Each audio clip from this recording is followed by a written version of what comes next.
ओम शांति। 31 अक्टूबर 2024। बाबा के महावाक्य। मीठे बच्चे, ऑर्डर करो कि हे भूतों, तुम हमारे पास आ नहीं सकते।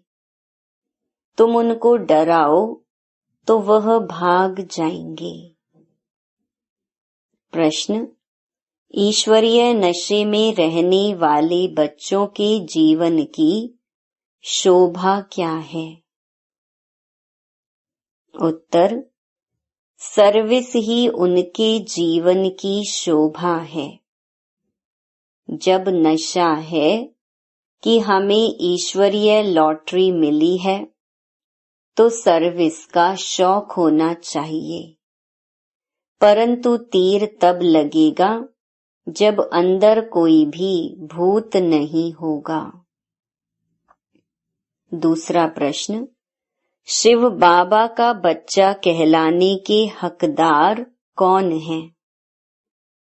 उत्तर: जिन्हें निश्चय है कि भगवान हमारा बाप है। हम ऐसे ऊंचे ते ऊंचे बाप के बच्चे हैं, ऐसे नशे में रहने वाले लायक बच्चे ही शिव बाबा का बच्चा कहलाने के हकदार हैं। अगर कैरेक्टर ठीक नहीं, चलन रॉयल्टी की नहीं, तो वह शिव बाबा का बच्चा नहीं कहला सकते।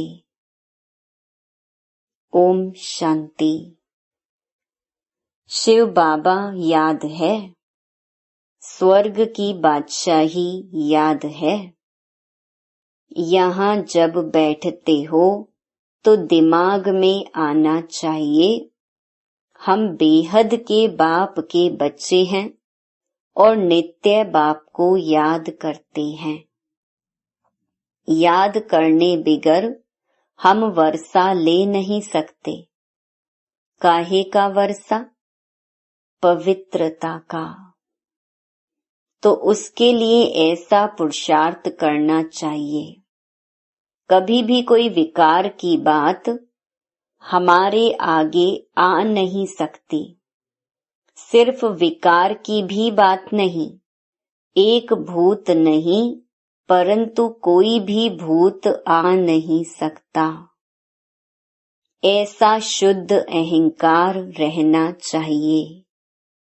बहुत ऊंच ते ऊंच भगवान के हम बच्चे भी ऊंच ते ऊंच ठहरे ना।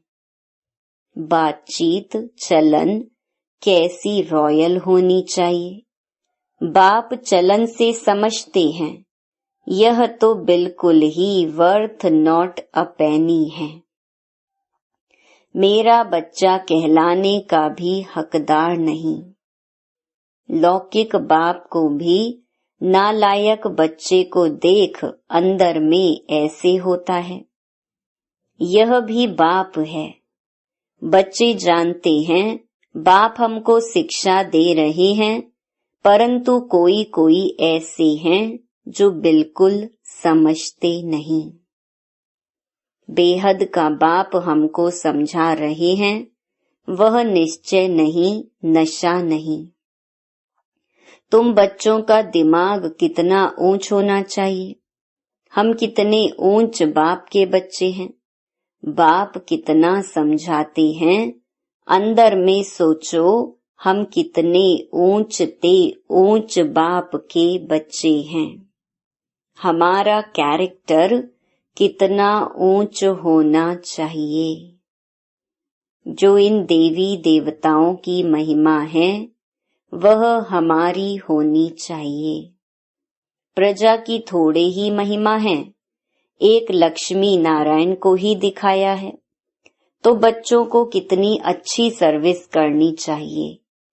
इन लक्ष्मी नारायण ने यह सर्विस की है ना।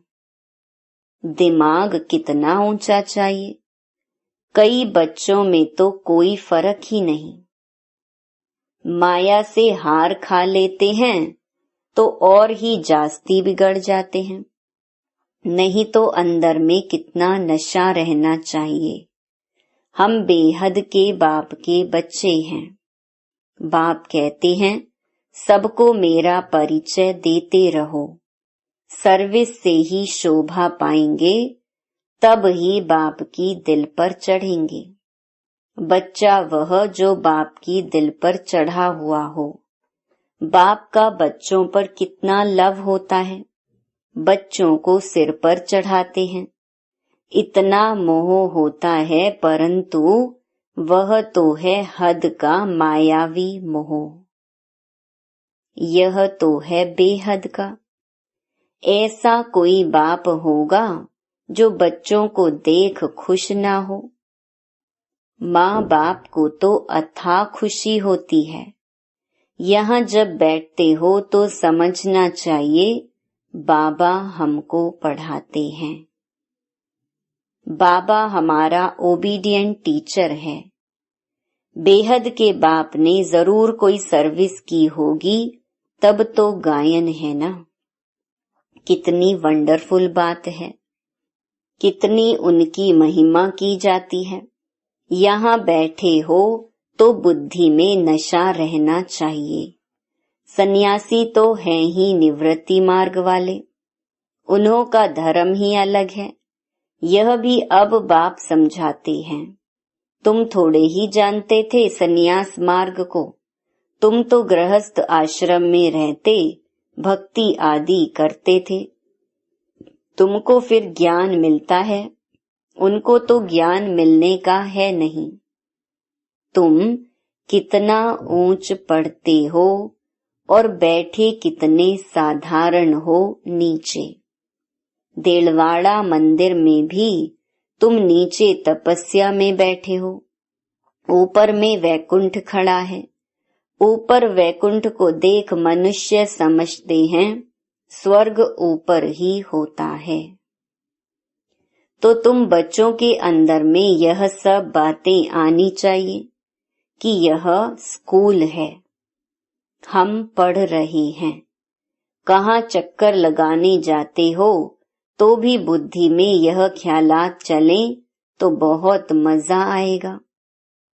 बेहद के बाप को तो दुनिया में कोई नहीं जानते। बाप के बच्चे बनकर और बाप की बायोग्राफी को ना जाने, ऐसा भुट्टू कभी देखा?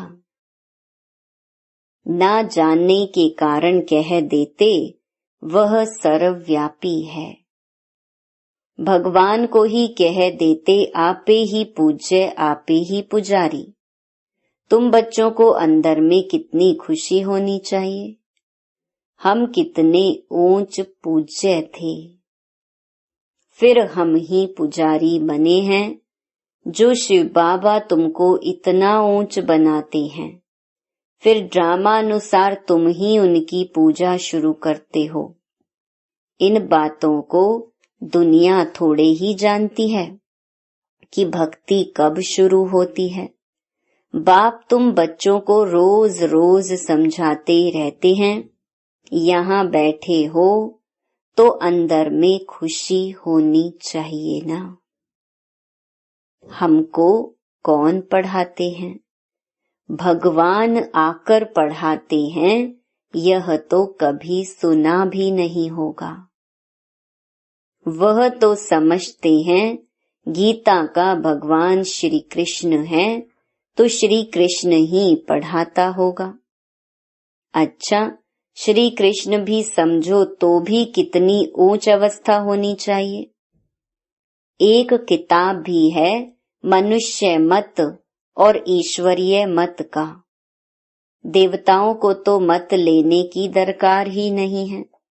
मनुष्य चाहते हैं ईश्वर की मत। देवताओं को तो मत लेने की दरकार ही नहीं है। मनुष्य चाहते हैं ईश्वर की मत। देवताओं को तो मत अगले जन्म में मिली थी, जिससे ऊंच पद पाया। अभी तुम बच्चों को श्रीमत मिल रही है श्रेष्ठ बनने के लिए। ईश्वरीय मत और मनुष्य मत में कितना फर्क है। मनुष्य मत क्या कहती है ईश्वरीय मत क्या कहती है, तो जरूर ईश्वरीय मत पर चलना पड़े। कोई से मिलने जाते हैं तो कुछ भी ले नहीं जाते, याद नहीं रहता किसको क्या सौगात देनी चाहिए। यह मनुष्य मत और ईश्वरीय मत का कॉन्ट्रास्ट बहुत जरूरी है। तुम मनुष्य थे तो आसुरी मत थी और अभी ईश्वरीय मत मिलती है, उनमें कितना फर्क है। यह शास्त्र आदि सब मनुष्यों के ही बनाए हुए हैं। बाप कोई शास्त्र पढ़कर आते हैं क्या? बाप कहते हैं, मैं कोई बाप का बच्चा हूँ क्या? मैं कोई गुरु का शिष्य हूँ क्या, जिससे सीखा हूँ? तो यह भी सब बातें समझानी चाहिए। भल यह जानते हैं कि बंदर बुद्धि हैं, परंतु मंदिर लायक बनने वाले भी हैं ना। ऐसे बहुत मनुष्य मत पर चलते हैं, फिर तुम सुनाते हो कि हम ईश्वरीय मत पर क्या बनते हैं, वह हमको पढ़ाते हैं।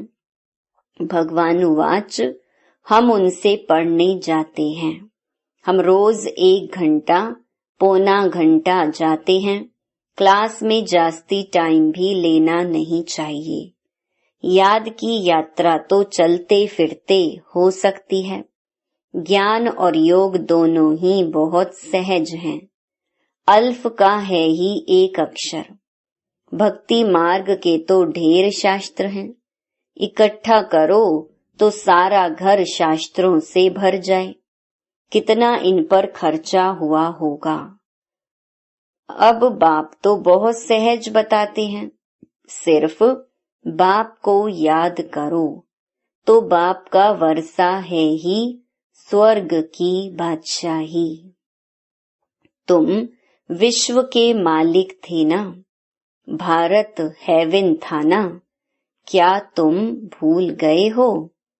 यह भी ड्रामा की भावी कहा जाता है। अब बाप आया हुआ है, हर 5000 वर्ष बाद आते हैं पढ़ाने। बेहद के बाप का वर्षा जरूर स्वर्ग नई दुनिया का होगा ना। यह तो बिल्कुल सिंपल बात है।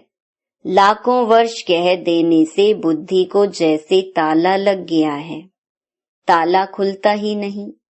ऐसा ताला लगा हुआ है जो इतनी सहज बात भी समझते नहीं हैं।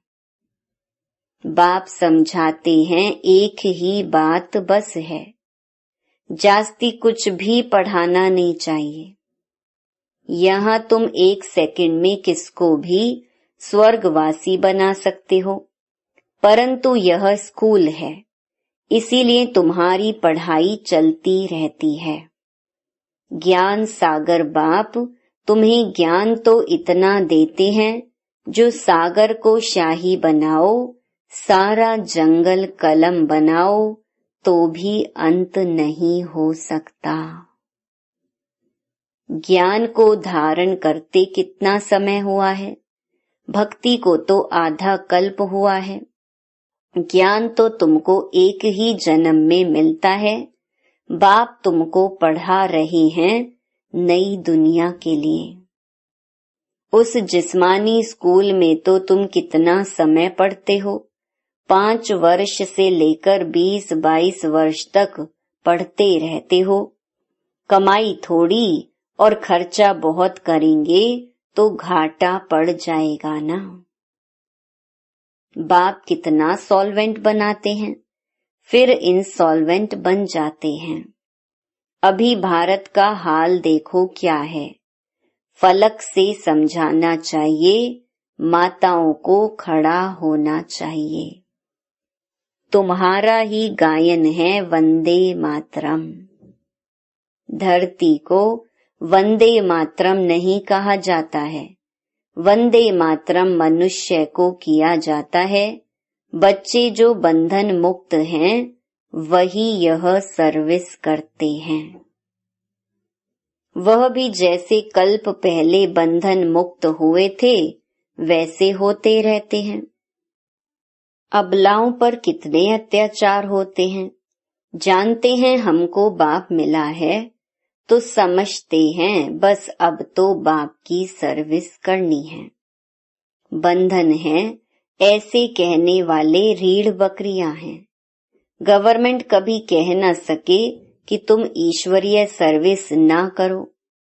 बात करने की हिम्मत चाहिए ना। जिसमें ज्ञान है वह तो इतने में सहज बंधन मुक्त हो सकते हैं। जज को भी समझा सकते हो हम रूहानी सेवा करना चाहते हैं। रूहानी बाप हमको पढ़ा रहे हैं। क्रिश्चियन लोग फिर भी कहते हैं लिबरेट करो, गाइड बनो। भारतवासियों से फिर भी उन्हों की समझ अच्छी है। तुम बच्चों में जो अच्छे समझदार हैं उनको सर्विस का बहुत शौक रहता है। समझते हैं ईश्वरीय सर्विस से बहुत लॉटरी मिलनी है। कई तो लॉटरी आदि को समझते ही नहीं, वहां भी जाकर दास दासियां बनेंगे। दिल में समझते हैं अच्छा दासी ही सही, चंडाल ही सही। स्वर्ग में तो होंगे ना। उन्हों की चलन भी ऐसी देखने में आती है। तुम समझते हो बेहद का बाप हमको समझा रहे हैं। यह दादा भी समझाते हैं। बाप इन द्वारा बच्चों को पढ़ा रहे हैं। कोई तो इतना भी समझते नहीं। यहाँ से बाहर निकले खलास। यहाँ पर बैठे भी जैसे कुछ समझते नहीं। बुद्धि बाहर भटकती धक्का खाती रहती है। एक भी भूत निकलता नहीं है। पढ़ाने वाला कौन और बनते क्या हैं? साहूकारों के भी दास दासियां बनेंगे ना। अभी भी साहूकारों के पास कितने नौकर चाकर रहते हैं। सर्विस पर तो एकदम उड़ना चाहिए।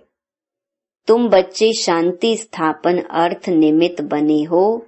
विश्व में सुख शांति स्थापन कर रहे हो। प्रैक्टिकल में तुम जानते हो हम श्रीमत पर स्थापन कर रहे हैं। इसमें अशांति कोई होनी नहीं चाहिए। बाबा ने यहाँ भी बहुत ऐसे अच्छे अच्छे घर देखे हुए हैं। एक घर में 6-7 बहुएं इकट्ठी इतना प्यार से रहती हैं, बिल्कुल शांति लगी रहती है। बोलते थे हमारे पास तो स्वर्ग लगा पड़ा है। कोई खिटखिट की बात नहीं, सब आज्ञाकारी हैं। उस समय बाबा को भी सन्यासी ख्यालात थे। दुनिया से वैराग्य रहता था। अभी तो यह है बेहद का वैराग्य। कुछ भी याद ना रहे। बाबा तो नाम सब भूल जाते हैं। बच्चे कहते हैं बाबा आप हमको याद करते हैं। बाबा कहते हमको तो सबको भूलना है। न विसरो न याद रहो। बेहद का वैराग्य है ना, सबको भूलना है। हम यहाँ के रहने वाले थोड़े ही हैं। बाप आया हुआ है अपना स्वर्ग का वर्षा देने। बेहद का बाप कहते हैं मुझे याद करो तो तुम विश्व के मालिक बन जाएंगे। यह बैज बहुत अच्छा है समझाने के लिए। कोई मांगे तो बोलो समझ कर लो। इस बैज को समझने से तुमको विश्व की बादशाही मिल सकती है।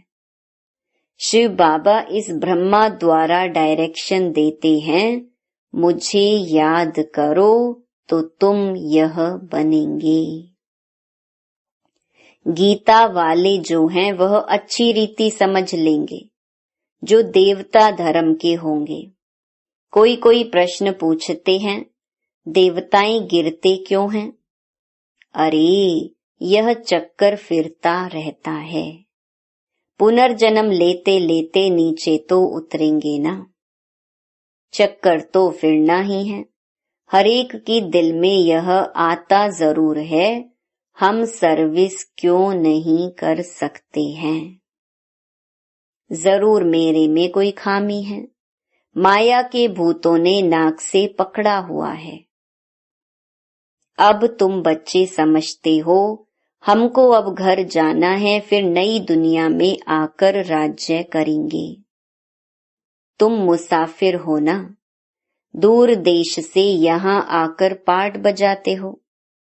अभी तुम्हारी बुद्धि में है हमको अमरलोक जाना है।